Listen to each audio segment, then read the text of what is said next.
नमस्कार, news pulse में आप सबों का स्वागत है। मैं हूं संतोष सिंह। जी हाँ, और हम बात कर रहे हैं समस्तीपुर फिर दाला। हम एक एसपी के बारे में खबर चलाए थे। कई लोगों ने आपत्ति भी जाहिर की।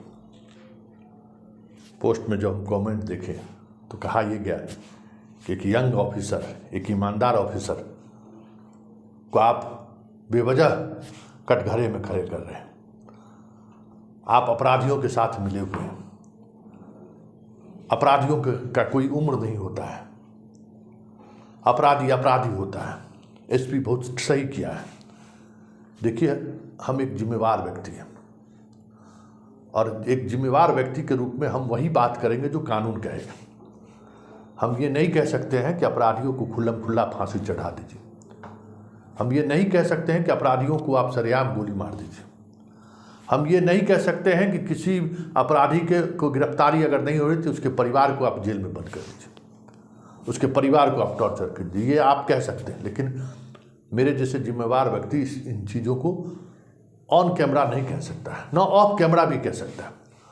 हम इससे असहमत हैं और पूरी तौर पर असहमत हैं। हम हमेशा पुलिसिंग के तरीके पर सवाल करते हैं और पुलिसिंग को लेकर पुलिस कप्तान को हम कटघरे में खड़ा करते हैं। अब जरा जवाब दीजिए, पिछले 12 घंटे में मैंने कहा था ना कि समस्तीपुर के हल्के में मत लीजिए। 3 नौजवान की हत्या हो गई है और बात अगर एक सप्ताह के अपराध की बात करें तो 10 हत्याएं समस्तीपुर जिले में हो चुकी हैं और उसमें 2 हत्याएं विभूतिपुर प्रखंड में हुई। और हम आज भी तिवारी बाबा हम कह रहे हैं, और कान खोल के सुन लीजिए, मेरा वीडियो आप जरूर देखिए।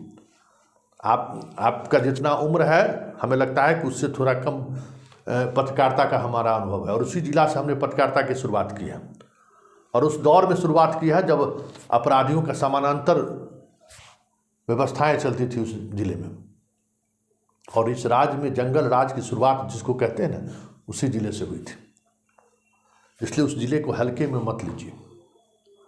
कल भी कहते और आज भी कह रहे हैं। और ये जो हत्या का दौर शुरू हुआ है, वो दौर अगर इसी तरीके से जारी रहा तो फिर याद रखिए, हम आपको फिर चेता रहे हैं, आप अपने कोठी में सुरक्षित नहीं रह पाएंगे। आप अपने सक्सेसर जितने एसपी हुए हैं ना, जरा उनका कार्यकाल को देख लीजिए और उनके इतिहास को पलट लीजिए कि क्या क्या हुआ है समस्तीपुर में। बहुत कुछ समझ में आ जाएगा। इसलिए हम आपको सलाह देते हैं कि आप अपने पुलिसिंग को तरीके को बदलिए। अपराधियों के खिलाफ कार्रवाई कैसे हो ये सुनिश्चित कीजिए, क्योंकि ये जो तमाम हत्याएं अभी हुई हैं वो गैंगवार का नतीजा नहीं है। ये हत्याएं आने वाले समय में समस्तीपुर में एक जातीय उन्माद को खड़ा करने वाला है और जिसके सहारे बड़ी बड़ी हत्याएं होंगी। हम ये आपको बता देते हैं, विभूतिपुर में जो हत्या हुई है, जिसमें पूर्व विधायक, जदयू के विधायक को मुख्य अभियुक्त बनाया गया है, अभी तक आपने उसमें कोई गिरफ्तारी भी नहीं की है। सीसी फुटेज तक जारी है, लेकिन आपने कोई कार्रवाई नहीं किया। बहुत हल्के में ले रहे हैं विभूतिपुर के। विभूतिपुर का इतिहास यही है कि 30 वर्षों से मैं देख रहा हूँ, सैकड़ों हत्याएं हो चुकी हैं, राजनीतिक हत्याएं, और आप उसको रोक नहीं सकते हैं। इस तरीके से अगर इच्छा शक्ति ना हो तो विभूतिपुर जल जाएगा। ये हम आपको कह देते हैं। इस शासन व्यवस्था में भी 8 घंटे तक ट्रेन और सड़क मार्ग बाधित रहा आपके रहते हुए। और अगर आप सजग नहीं हुए, आप वहाँ के डीएसपी को कहिए सजग रहने के लिए विभूतिपुर को लेकर। अच्छा थाना प्रभारी अगर हो तो वहाँ भेजिए विभूतिपुर, नहीं तो विभूतिपुर नहीं संभलेगा। और विभूतिपुर जला तो फिर समस्तीपुर जिला जल जाएगा, सो हम कह देते हैं। कल जिस तरीके की 2 युवक की हत्या हुई है, आप तो कह दिए कि दोनों अपराधी था, लेकिन हत्या के पीछे जो खबर आ रही है, वो खबर बता रही है कि आने वाले समय में इस हत्या के प्रतिशोध में कई और हत्याएं होंगी। जिस अस्पताल कर्मी की हत्या हुई है, जिस युवक की हत्या हुई है, अस्पताल मैनेजमेंट का काम देखता था, उसको बुलाकर गोली मारा गया है। उससे रंगदारी मांगी जा रही थी। पुलिस को इसकी सूचना दी गई, पुलिस उसको सजगता से नहीं लिया, उसकी हत्या कर दी गई। तो ये जो हत्या का सिलसिला शुरू हुआ है, एक और हत्या, LIC का एजेंट था पैसे को लेकर विवाद हुआ, उस गोली मारकर हत्या कर दी गई। तो ये जो सिलसिला शुरू हुआ है समस्तीपुर में, ये सिलसिला नहीं थमा तो एसपी साहब हम आपको भी फिर कह रहे हैं, बहुत मुश्किल होगा ये जिला चलाना आपके लिए।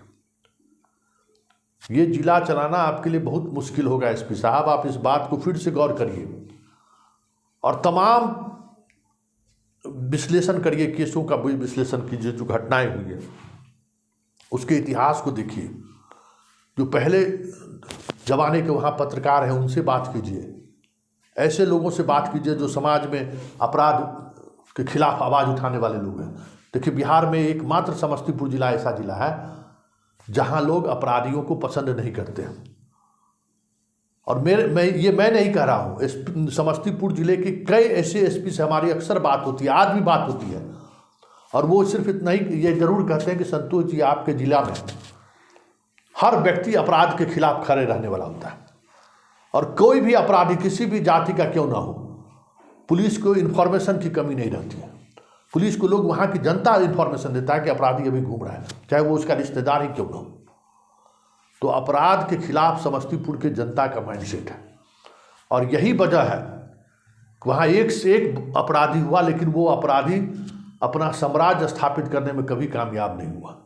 उनके खिलाफ उनके ही घर से बगावत शुरू हो जाती है कि नहीं, आपराधिक घटना को आप अंजाम नहीं दे सकते, गुंडागर्दी नहीं कर सकते, अपहरण चिंतन नहीं कर सकते, उनके खिलाफ लोग खड़े हो जाते हैं, पुलिस को सूचना देने लगते हैं। तो उस जिले के इस स्वभाव का आप इस्तेमाल करिए पुलिसिंग में, क्योंकि समस्तीपुर अब जलने लगा है।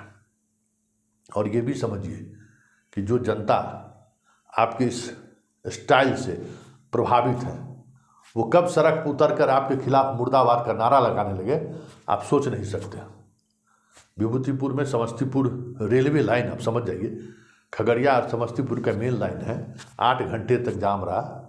आपकी पुलिस चाह के भी वो जाम नहीं हटा सकी, सड़क मार्ग बाधित रहा, हटा नहीं सकी। ताकत आप देखिए, क्योंकि पुलिस के खिलाफ गुस्सा हुआ तो सड़क पर भी लोग उसी अंदाज में उतरते हैं। इसलिए आपसे आरजू विनती है, तिवारी बाबा घर से निकलिए, लोगों के बीच जाइए, कैसे अपराध को कंट्रोल किया जा सकता है इस पर बात करिए। और ये दोनों इलाका हम फिर आपको अलार्मिंग कर रहे हैं, विभूतिपुर और सरायरंजन, और ये जो मुसरी घरारी का इलाका है, ये बेहद संवेदनशील इलाका है। यहाँ अगर हत्या का ये दौर शुरू हो गया तो फिर बहुत मुश्किल होगा संभालना।